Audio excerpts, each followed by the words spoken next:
जब से सृष्टि का प्रारंभ हुआ है, लगभग हर देश में धर्म की महत्ता है और धर्म के द्वारा ही सृष्टि को नियंत्रित किया जा रहा है। लेकिन वास्तव में धर्म हम में से कोई भी जानता ही नहीं, केवल धर्म शब्द को उच्चारते हैं, जबकि अनेक महापुरुषों ने हमें आकर धर्म की परिभाषा समझाई है। धर्म के नाम पर वर्ग बन गए हैं, समूह बन गए हैं, हम बट गए हैं, लेकिन धर्म को न जानते हैं न मानते हैं।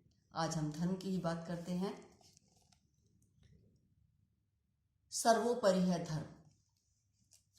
सर्वोपरि है धर्म, निरंतर निर्बाध आदिकाल से, निरंतर निर्बाध आदिकाल से आदि मानव ने स्वीकार किया है धर्म। स्वीकार किया है धर्म, मन का संताप मिटाने को, आत्मा के उत्थान को शुरू हुई धर्म की व्याख्या। धर्म सन्मार्ग है।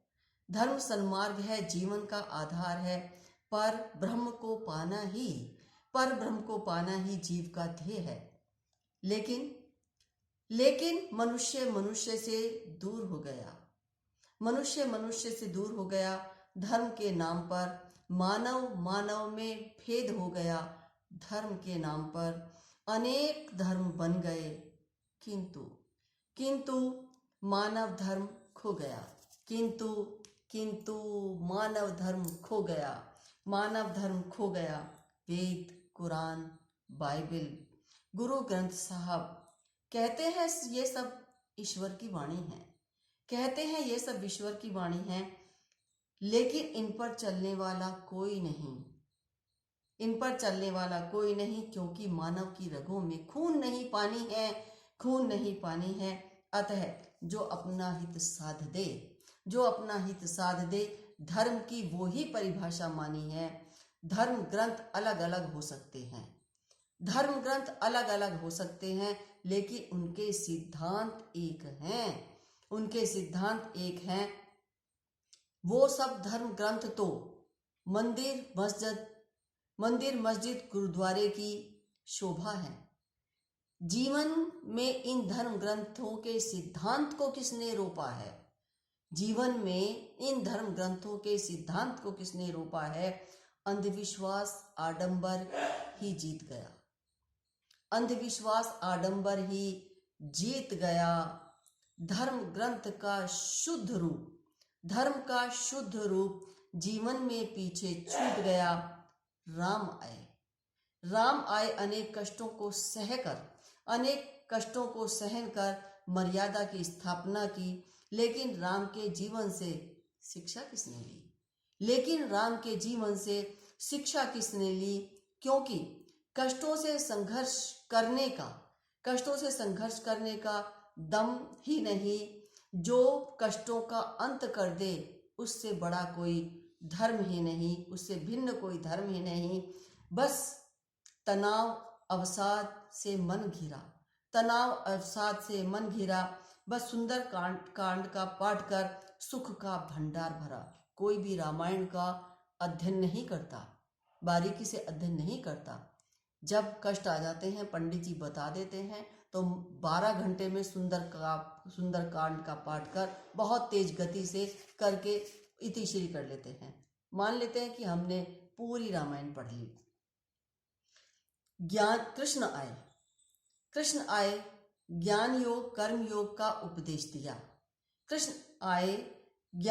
कर्म योग का उपदेश दिया। जीवन को सुंदरतम बनाने का संदेश दिया। लेकिन वो तो केवल अर्जुन के लिए था। सबके लिए तो गीता कसम खाने का शास्त्र है। माथे से लगाकर पूजा घर में सजाने के लिए मात्र है। खेद है, कसम भी बस अदालती कार्रवाई है, अन्यथा कसम से ही पक्की करी गवाही है। ईसा आए दया क्षमा प्रेम का पाठ सिखाया, लेकिन उनके शिष्यों ने क्रूरता से ही, ब्रिटिश साम्राज्य सबको याद होगा, लेकिन उनके शिष्यों ने ही क्रूरता से सारे सृष्टि पर शासन सजाया। बुद्ध, दयानंद, विवेकानंद, गुरु नानक सब हार गए।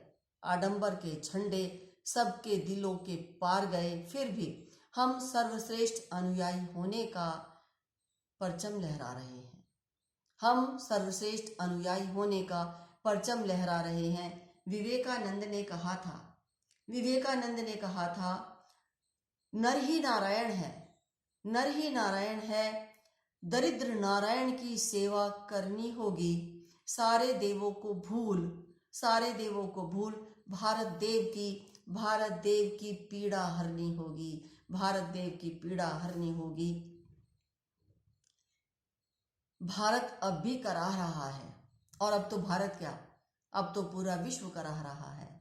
भारत अब भी कराह रहा है। दरिद्र नारायण रो रहा है। मंदिर में भगवान के नाम पर स्वर्ण का अंबार जमा हो रहा है। एक ने धर्म के नाम पर जन्म दिया है जिहाद को, एक नए उन्माद को, धार्मिक आतंकवाद को। इस विचार ने, इस कुटिल सोच ने झकझोर दिया है ईश्वरीय सत्ता को। शंकराचार्य, ईसा, बुद्ध, नानक, दयानंद, मोहम्मद का अवतरण मानव को समझना होगा, स्वीकारना होगा कि धर्म प्रेम का, श्रद्धा का मार्ग है, ईर्ष्या या द्वेष का नहीं। धर्म प्रचारक है सत्य का, अभय का। धर्म को समझना होगा, धर्म को मानना होगा, धर्म को समझना होगा, धर्म को मानना होगा, क्योंकि धर्म जीवन का आधार है। धर्म जीवन का आधार है। धर्म प्रकाश है, धर्म प्रकाश पुंज है। धर्म के बिना कुछ भी नहीं। आओ, कोई सा भी धर्म हो, बस धर्म की परिभाषा समझें, अपने जीवन में उतारें, तो मानव जीवन में, पूरे विश्व में कहीं भी कोई भी कष्ट है ही नहीं। कष्ट है तो हमारी दुर्भावना से है, और पूरे विश्व में है। जिस दिन हम धर्म समझ जाएंगे, कष्ट का नाम ही नहीं, क्योंकि ईश्वरीय सत्ता ने हमें सब कुछ दिया है।